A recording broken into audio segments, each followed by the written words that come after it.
US war against Iran is now in its sixth month. President Donald Trump says that no talks with Tehran are underway and none are even scheduled. A memorandum of understanding was signed on the 17th of June and it had set a 60-day time frame for a broader deal on Iran's nuclear program and US sanctions. And that period lapsed on Monday, and Trump said he had no plans to extend it. The war, which began with joint US-Israeli strikes on Iran, has settled into a standoff, with Iran continuing to threaten shipping in the Strait of Hormuz, and Washington saying that it could renew attacks if talks do not yield a long-term settlement. A new Financial Times report suggests Iran is considering options, including expanding retaliatory strikes to Europe, particularly to Bulgaria and Cyprus, in case the US restarts the war. The report comes after Iranian Deputy Foreign Minister Kazem Garibabadi warned Trump over his post, showing Hormuz as a new US territory. He said the US president's claim over the strategic waterway would be corrected, while labeling his assertion as delusions. Trump had insisted that the choke point, through which a fifth of the world's oil would usually transit, was open with all mines removed or detonated. Now, it was in contradiction to Iran's assertion that the critical waterway remained shut to shipping. A top Iranian negotiator and parliament speaker, Mohammad Bagher Ghalibaf, said that Hormuz would remain shut until the US met conditions of the interim deal. These conditions include the US ending its blockade of Iranian ports, lifting oil sanctions, releasing Tehran's frozen assets, and ending threats and military operations on all fronts. Ghalibaf accused the US of squeezing Tehran for concession. According to data tracking service Kepler, Iran has lost significant control of Hormuz, with over 80% of vessels taking the Omani route in the past 2 weeks. Qatar, meanwhile, has said that an agreement over Hormuz would help to resume talks between Iran and the US. US sources have told AFP that Trump has decided to wait and asked his team not to engage in talks until Iran was ready to make a deal. His administration is said to be pushing for off-ramps as the midterm elections are approaching in November, and his approval ratings are only dipping. It has hit the lowest level of his presidency, with an overwhelming majority of Americans concerned that the West Asia war will last a long time. A Reuters Ipsos poll that concluded on Monday recently shows just 33% of respondents in the 4-day survey said that they approved of Donald Trump's performance in the White House. 64% disapproved. The approval rating is the lowest ever during this term and matches the lowest seen in December 2017 during his first term. Given the situation, Trump is trapped in a dilemma: escalate or not.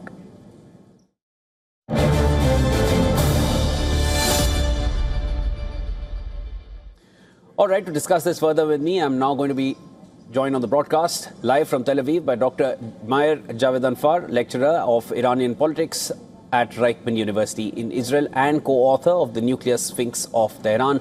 Doctor, always a pleasure. Thanks so much for making time. Let's start right off.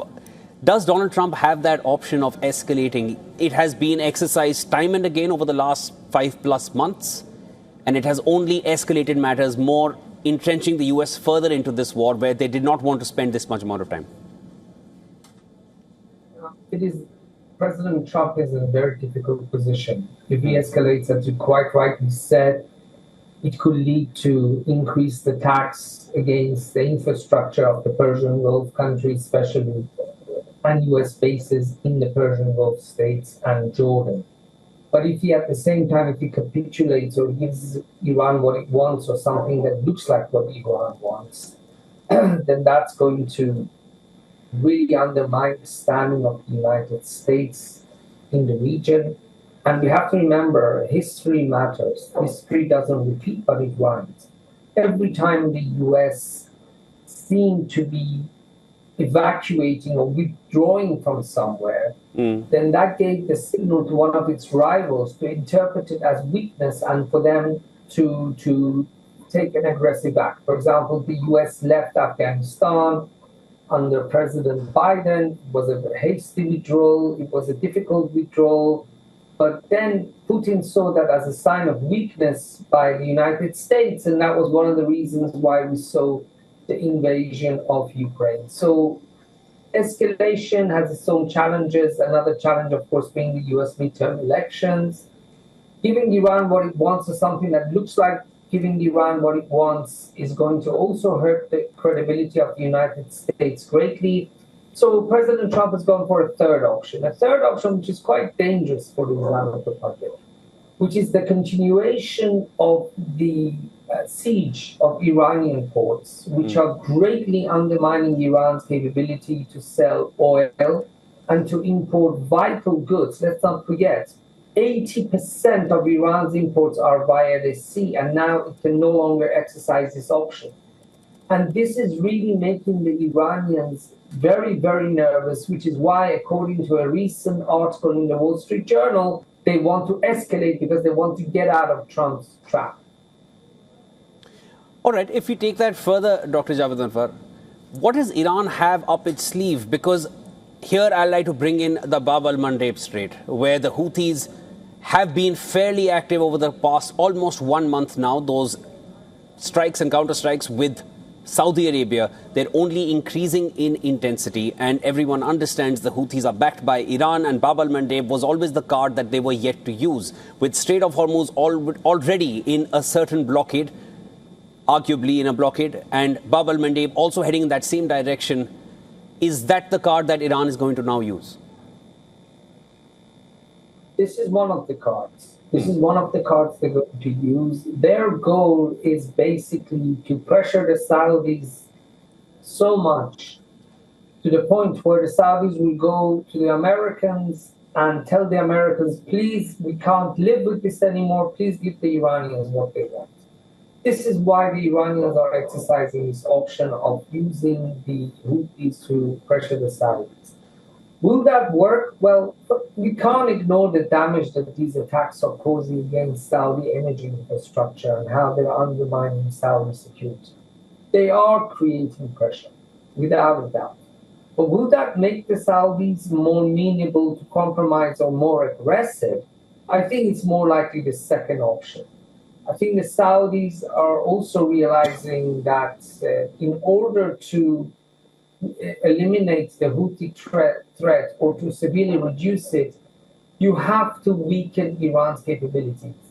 And this is one reason why I think they're going to be more aggressive. Another, and this is really important for your viewers, I have to put this in a great general context. Look, there was a deal. There was a memorandum of understanding with the Iranians that was signed, and the Iranians broke it. There's no other way of saying this. There's no other way of looking at it. This is why Trump is so angry. The Iranians say, no, the Americans broke the agreement because ships were going through the Omani Channel. There's nothing against ships going through the Omani Channel of the Strait of Hormuz. The Americans would never have agreed to a deal. It doesn't even make sense to agree to a deal where it says Iran is completely in charge of the Strait of Hormuz. This was never part of the deal. But the Iranians, believing they can get a better deal, broke it by attacking ships. And this is one of the reasons we are where we are. And they're escalating using the Houthis. But I don't think the Houthi option in the longer or even the short run is going to force the Saudis to come to Americans to say, look, stop this war against Iran. And let's take one more aspect to this, Doctor. As far as Iran is concerned, when they fire at unarmed vessels in the Strait of Hormuz, unarmed vessels have also been fired at in the Bab al-Mandeb Strait, heading towards the Suez Canal, and that included an Indian-flagged vessel as well.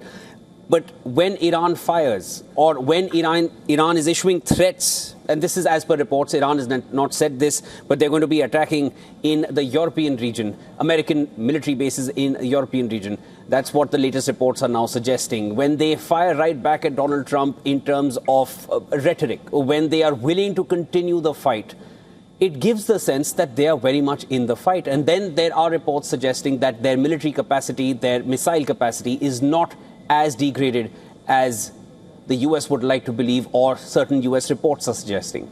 Now, when you put this together with what you've just shared, is Iran really out of the fight right now? It is not, but one thing we have to always look at. Look, Iran right now it has its own capabilities. Let's imagine it has 10 times more than that. Let's imagine Iran has the same military capabilities as India or China, with the same number of ships, submarines, aircraft, everything else. The question here is, what strategic gain can Iran achieve by applying its military might? This is the question. So what is the strategic goal that Iran wants to have? Iran wants to get the US to accept 5 terms recently that they have addressed, one of them being control over the Strait of Hormuz. So yes, you're right, the Iranians are producing more missiles. The Iranians can threaten the Europeans. The Iranians can attack the Persian Gulf states. The golden question, the $64 million question is that will that cause the United States to give them what they want? The answer, I think, is no. They can cause a lot of damage. They can cause a lot of disruption. They can create a lot of fear through attacks, be it terrorist attacks in Europe, be it missile attacks against Persian Gulf countries. But at this stage, the Iranians, this is not going to cause President Trump to give them what they want for various reasons, because the Persian Gulf countries will be unwilling to live with this. America cannot ignore its allies. These are very important countries that invest billions of dollars in the US economy. They hold a lot of US debt. If these countries start selling their US bonds, do you know what that will do to the percentage of the US bonds on the international market, which is already increasing and creating panic for President Trump? President Trump cannot ignore these countries.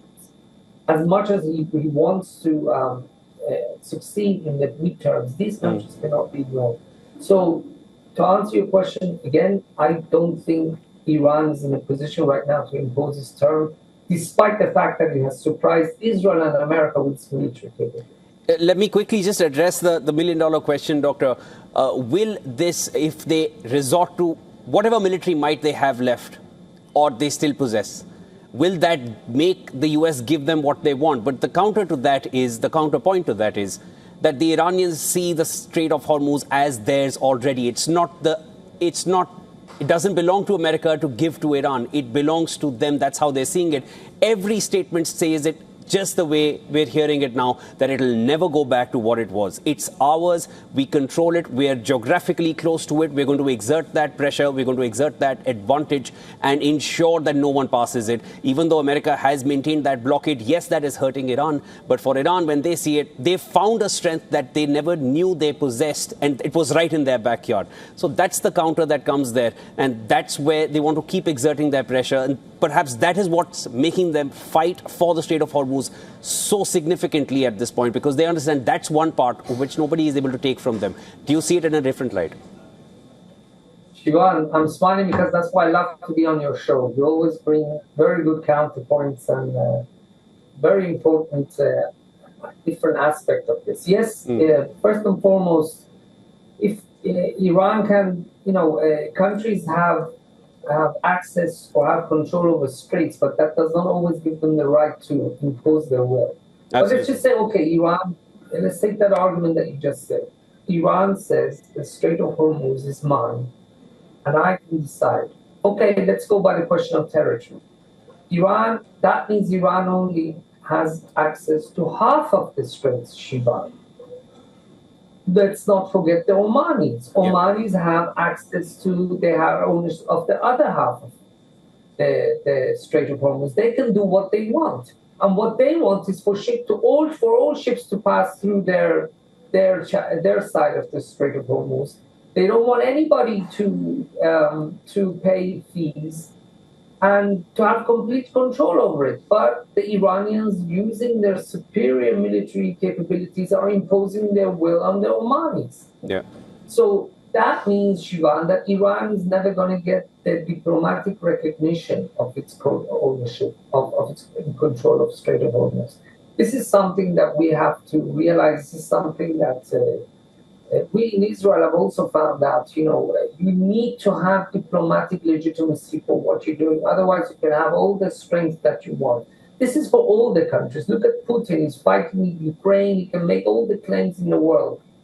But at the end of the day, you need to have diplomatic legitimacy. You need to get other countries to be willing to live with the facts on the ground that you're trying to produce.